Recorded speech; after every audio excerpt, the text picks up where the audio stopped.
dari sekarang?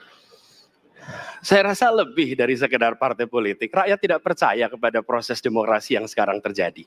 Itu jauh lebih luas dari sekedar partai politik. Ketika kita bicara demokrasi, minimal ada tiga. Satu, minimal tiga nih. Satu, adalah adanya kebebasan berbicara. Yang kedua, adanya oposisi yang bebas untuk mengkritik pemerintah dan menjadi penyeimbang pemerintah. Yang ketiga, adanya proses pemilu, proses pilpres yang netral, yang transparan, jujur, adil. Tiga. Dan kalau kita saksikan akhir-akhir ini, dua ini mengalami problem.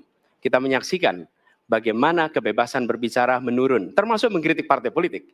Dan angka demokrasi kita menurun, indeks demokrasi kita.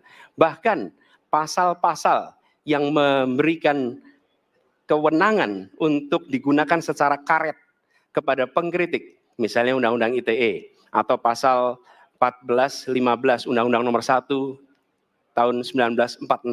Itu semua membuat kebebasan berbicara menjadi terganggu.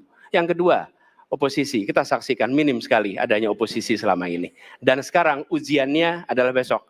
Bisakah pemilu diselenggarakan dengan netralitas, dengan adil, dengan jujur? Ini ujian ketiga. Jadi, persoalan demokrasi kita lebih luas dari segala persoalan kepada partai politik. Nah, bagaimana untuk partai politik sendiri? Partai politik perlu mengembalikan kepercayaan. Tapi di sini ada peran negara. Menurut saya salah satu masalah yang mendasar partai politik ini memerlukan biaya.